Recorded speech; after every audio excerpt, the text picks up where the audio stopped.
Hind everyone. आज के इस वीडियो में हम लोग बात करेंगे कि यदि जो आने वाली वैकेंसी है पीएससी और यूपी पुलिस कांस्टेबल उसकी तैयारी आप कर रहे हैं तो मॉक टेस्ट में आपके नंबर नहीं बढ़ रहे हैं तो क्या आपको करना चाहिए जो मॉक टेस्ट में नंबर बढ़ जाएंगे। मैंने यहाँ से यहाँ तक का सफ़र तय किया है तो मैं तो आपको बहुत अच्छे से बता सकता हूँ। ठीक है, वीडियो को लास्ट तक ज़रूर देखना क्योंकि अगर लास्ट तक नहीं देखोगे तो सारी बातें समझ नहीं पाओगे। देखो, सबसे पहले बात करते हैं बेस्ट प्लेटफॉर्म की, क्योंकि देखो अभी क्या हो रहा है, अगर तुम कंटिन्यू मॉक दे रहे होगे तो तुमने एक चीज़ देखी होगी कि RWA पे रॉन्ग क्वेश्चन कुछ ज़्यादा ही आने लगे हैं। बहुत से तुम्हारे एक तो क्वेश्चन ओपन नहीं होंगे और बहुत से रॉन्ग क्वेश्चन आएंगे। जब इस प्रकार की चीज़ें आती हैं ना तो उस टाइम माइंड बहुत बेकार हो जाता है कि मतलब एक तो इतने मन से पेपर दे रहे हैं उसके बावजूद अगर इस टाइप की चीज़ें आती हैं तो फिर तो मैं सजेस्ट करूँगा कि देखो RWA, TWA, एग्ज़ामपुर और टेक्स्ट बुक में किन किन का मॉक देना चाहिए। देखो, मेरे हिसाब से जब प्लेटफॉर्म छोटा होता है तब तो वो खूब मेहनत करते हैं मॉक पे, लेकिन जब बड़ा प्लेटफॉर्म हो जाता है तो वो ज़्यादा मेहनत नहीं करते हैं। वही मुझे RWA के मॉक में लग रहा है कि क्वेश्चन की क्वालिटी उतनी अच्छी नहीं है और TWA पे क्वेश्चन की क्वालिटी काफ़ी ठीक है और एग्ज़ाम रिलेवेंट ही रहता है। तो तुम ऐसा करो, जो फ्री वाले मॉक होते हैं वो तुम चाहो तो RWA के दे देना और चाहो तो TWA के देना, जो तुम्हें इनमें से सुटेबल लगे। उसके अलावा एग्ज़ामपुर के हमने नहीं दिए हैं तो मैं उसका रिकमेंड नहीं कर सकता हूँ देना चाहिए या नहीं देने चाहिए। लेकिन एक चीज़ याद रखना कि तैयारी के दौरान तुम किसी एक टीचर से पढ़ सकते हो, लेकिन जब कभी मॉक देने की बारी आए ना तो कभी भी एक प्लेटफॉर्म पर डिपेंड मत रहना। इसका पीछे मैं रीज़न दे चुका हूँ अपने कई वीडियो में, फिर बता देता हूँ कि देखो पिछली बार क्या हुआ था कि जैसे RWA वाले मानसिक अभिरुचि नहीं दे रहे थे जब फरवरी में पेपर हुआ था। बाकी जो प्लेटफॉर्म थे वो दे रहे थे और वहाँ पे 15 क्वेश्चन आ गए थे तो सब लोग फंस गए थे एकदम से। तो तुम्हें एक प्लेटफॉर्म से तो कभी नहीं देना है। अगर वीक में 2 मॉक दे रहे हो तो संडे वाले मॉक तो कंपलसरी हैं, वो तुम TWA RWA जिसमें चाहो उससे लगा सकते हो। और बाकी टेक्स्ट बुक का सब्सक्रिप्शन लिए हो तो टेक्स्ट बुक से एक मॉक दिया करो डेली और वहाँ से तुम अभी PYQ अटैम्प्ट कर लो। उसके बाद जो उनके मॉक आते हैं वो अटैम्प्ट कर लो। ठीक है, तो ये हमारा हो गया बेस्ट प्लेटफॉर्म। देखो, अब बात करते हैं बेस्ट ऑर्डर की। मोस्टली लोग बात नहीं करेंगे इस चीज़ की, लेकिन मैं तुम्हें बता दूं बेस्ट ऑर्डर तुम्हारा होना चाहिए। जिस ऑर्डर में तुम पेपर्स अटेम्प्ट करते हो ना, तुम्हारे दिमाग में वही जो तुम्हारा अवचेतन मन है उसमें तुम्हारी वही चीज़ें बस जाएंगी और उसी प्रकार से तुम अटेम्प्ट करोगे। मेरे जो रिकमेंडेड है वो मैं केवल 2 ही चीज़ें रिकमेंड करता हूँ। पहला GS, हिंदी, मैथ्स और रीजनिंग, ये ऑर्डर में दो। सबसे पहले GS, फिर हिंदी, फिर मैथ, फिर रीजनिंग। दूसरा ऑर्डर हिंदी, GS, रीजनिंग और मैथ। इसके पीछे कई लॉजिक होते हैं। देखो, अगर तुम मैथ पहले लगाओगे तो तुम्हारा दिमाग थोड़ा खुल जाएगा, काम अच्छे से करने लगेगा, तो तुम रीजनिंग के क्वेश्चन जल्दी कर ले जाओगे। रीजनिंग और मैथ में दोनों में से कोई भी आगे पीछे कर सकते हो और हिंदी और GS में दोनों आगे पीछे कर सकते हो, लेकिन मैथ्स और रीजनिंग से पेपर शुरू कभी भी नहीं करना है। तुम्हें पेपर जब भी शुरू करना है तुम्हें GS या हिंदी से शुरू करना है। ठीक है, इन दोनों में से तुम्हें जो ऑर्डर अच्छा लगता है अपना फिक्स कर लो और उसी ऑर्डर में हमेशा पेपर लगाओ।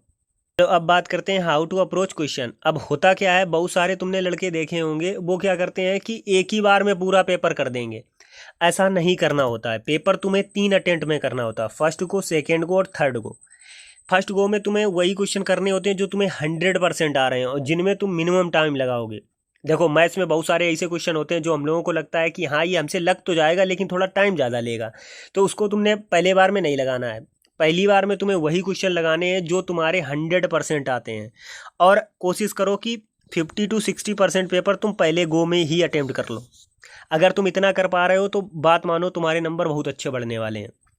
सेकंड में तुम्हें क्या करना है, सेकंड गो में जो तुमने क्वेश्चन देखे थे कि हाँ यार ये हो तो जाएगा लेकिन थोड़ा सा टाइम लगेगा, तो उसे तुम्हें सेकंड गो में करना है। थर्ड गो में तुम्हें वो क्वेश्चन करने हैं जो थोड़े हार्ड आते हैं।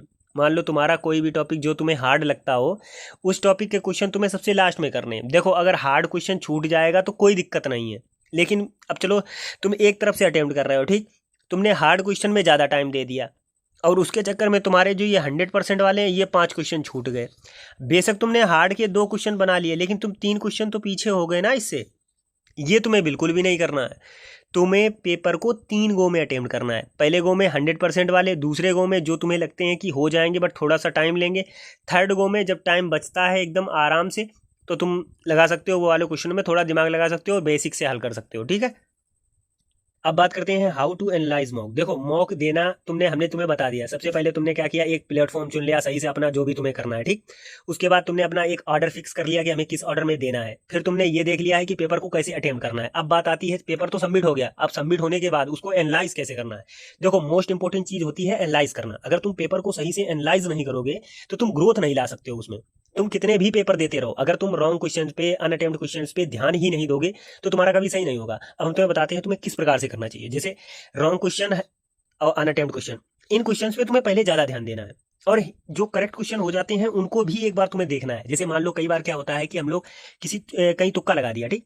तुम दूसरे को बताओ या बिल्कुल ना बताओ, लेकिन तुम्हें अपने आप से इतना ईमानदार रहना है कि जैसे मान लो अगर तुमने कोई तुक्का लगाया तो तुम्हें पता होना चाहिए ये मेरा तुक्का है। तुम्हें जो मॉक एनालाइज वाली कॉपी है उसमें लिखना है कि ये हमारा सही हो गया था, बट ये मैं 100% श्योर नहीं हूँ। करेक्ट क्वेश्चन में तुम केवल वही क्वेश्चन छोड़ा करो जिसमें तुम 100% श्योर हो, बाकी जो 100% श्योर नहीं हो वो अपनी कॉपी में लिख लिया करो। अब बात करते हैं रीजनिंग और मैथ में करेक्ट क्वेश्चन तुम्हें कैसे देखने हैं। जैसे मान लो तुमने ब्लड रिलेशन का क्वेश्चन कर तो दिया, लेकिन तुमने ऑन टाइम पे नहीं कर पाया। मान लो एवरेज टाइम लग रहा है उसमें 1 मिनट और तुमने ले लिया 2 मिनट। तुम्हारा करेक्ट तो हो गया लेकिन तुमने ज्यादा समय ले लिया, तो तुम्हें उस पर काम करना है कि ये यार मेरा करेक्ट कैसे, मतलब ये स्पीड कैसे बढ़ेगी। हालांकि ये जो मैं बात बता रहा हूँ ये तुम्हें सबसे लास्ट में करनी है। पहले तुम्हें क्या करना है, अनअटेम्प्ट वाले क्वेश्चन पे ध्यान देना है। अनअटेम्प्ट का मतलब है वो तुमने टॉपिक पढ़ा ही नहीं है, तो सबसे पहले तुम्हें वे क्वेश्चन कम करने हैं जो तुम्हारे अनअटेम्प्ट आते हैं। तो पहला फोकस तुम्हारा क्या होगा, अनअटेम्प्ट वाले क्वेश्चन करने हैं। दूसरा फोकस क्या होगा, रॉन्ग क्वेश्चन करने हैं। रॉन्ग क्वेश्चन का मतलब होता है या तो तुम्हारी प्रैक्टिस में कमी है या तो तुम्हारे रिवीजन में कमी है। अगर जीएस में तुम्हारे क्वेश्चन गलत हो रहे हैं इसका मतलब तुमने रिवीजन नहीं सही से किया है। जीएस और हिंदी में रिवीजन नहीं किया है तभी क्वेश्चन गलत हो रहे हैं, अगर तुम उसको अटेम्प्ट कर पा रहे हो। बशर्ते आप तुक्का नहीं लगा रहे हो। देखो तुक्का लगाओगे तो मैं उसके लिए नहीं कह सकता हूँ भाई, तुक्का तो तुम कैसे भी लगा सकते हो, लेकिन मैं इसकी बात कर रहा हूँ कि अगर तुम पढ़ के लगा रहे होगे तो 100% चांस है कि तुम्हारे रिवीजन में ही कमी है, तभी वो क्वेश्चन गलत हुआ है। नहीं तो तुम्हें पता ही नहीं होता तो तुम कैसे अटेम्प्ट कर लेते। अनअटेम्प्ट में क्या है कि तुम अटेम्प्ट ही नहीं कर पा रहे हो, इसका मतलब तुमने उस टॉपिक के बारे में कुछ नहीं पढ़ा है। तो सबसे पहले तुम्हें अनअटेम्प्ट पे काम करना है, फिर तुम्हें रॉन्ग क्वेश्चन पे काम करना है, फिर उसके बाद तुम्हें करेक्ट क्वेश्चन पे काम करना है। करेक्ट क्वेश्चन पे हमने बता दिया कि तुम्हारी टाइमिंग ज़्यादा लग रही होगी, उसको तुम्हें कम करना है। रॉन्ग क्वेश्चन हमने बता दिया कि रिवीजन कम है तो रिवीजन तुम्हें करना है।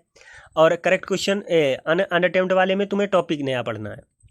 देखो इस वीडियो में मैं बता चुका हूँ कि तुम्हें किस प्रकार से वीक पे काम करना है, जो तुम्हारे वीक एरियाज हैं, और मॉक में कैसे इंप्रूव करना है।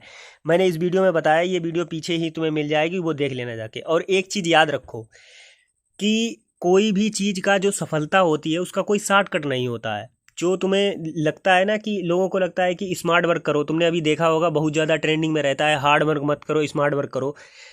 कितना भी तुम स्मार्ट वर्क कर लो उसमें हार्ड वर्क लगेगा ही लगेगा। तुम सोचो 2 घंटे पढ़ के तुम एग्ज़ाम निकाल ले जाओगे, या तुम केवल वीडियो देखते रहोगे और केवल लोगों से पूछते रहोगे कि मेरा स्कोर कैसे बढ़े, तो नहीं बढ़ेगा। ये आज तुमने एक वीडियो देख ली, इसमें जो भी तुम्हें चीज़ें अच्छी लगी हों उनको नोट डाउन कर लेना और उस पर काम करो। बिना एक्शन के कभी भी चीज़ हासिल नहीं की जा सकती है, तुम्हारे पास नॉलेज कितना ही हो, नॉलेज से कुछ नहीं होता है जब तक तुम उसको एक्शन में नहीं बदलोगे। तो तुम्हें किस पे काम करना है, एक्शन पे, हमेशा नॉलेज पे काम नहीं करना है। चलो और हम बताते हैं कुछ वीडियो, जैसे ये वीडियो पड़ी होगी, ये मैंने संडे का मॉक शुरू किया था लेकिन तुम लोगों के इतने कम व्यूज़ आए हैं ना कि हम क्या ही बताएं, तो हमने फिर उसको बंद कर दिया। बाकी यूपी पुलिस में अगर तुमने अभी भी नहीं, तुम्हारा कुछ सिलेबस रह गया या कुछ भी, ये प्लेलिस्ट मेरे चैनल पे मिल जाएगी। One of the best playlist है, तुम जाके खुद देखना, उसके बाद कमेंट करना आके कि भाई सही कह रहे हो या झूठ बोल रहे हो। हमने फ्री में सारे रिसोर्सेज तुम्हें बताए हैं कहाँ से यूज कर सकते हो, और सभी के अल्टरनेटिव भी दिए हैं कि ये नहीं तो ये कर लेना, ठीक है। तो ये चारों वीडियो पड़ी हैं, देख लेना। यहाँ तक वीडियो देखा है तो इसका मतलब तुम्हें इंटरेस्ट तो है और तुम पढ़ना तो चाहते हो, बस तुम्हें रोक रहा है तुम्हारा आलस। बस इस आलस को अपने उसमें नहीं आने देना है और कंसिस्टेंसी बनाए रखो। अगर कंसिस्टेंसी नहीं बना पाओगे तो कुछ नहीं होगा। अभी मॉक में नंबर कम आ रहे हैं कोई बात नहीं, लेकिन बढ़ जरूर जाएंगे। लेकिन अगर तुमने अभी से छोड़ दिया और केवल तुम बैठ के सोचते रहे कि कैसे नंबर बढ़ेंगे, तो कभी नहीं बढ़ सकते हैं। उस पर तुम्हें काम करना है। आज तुम्हें पूरा मिल गया ना कि कैसे कैसे काम करना है। देखो एक वीडियो जो अभी ये वीडियो चल रही है इसमें मैंने बताया, दूसरा ये वीडियो में देख लेना। इसके बाद तुम्हें केवल अपने एक्शन पे काम करना है, नॉलेज पे काम नहीं करना है कि नॉलेज लेते रहेंगे और एक्शन नहीं करेंगे, ठीक है। जय हिंद। वीडियो कैसी लगी कमेंट में ज़रूर बताना।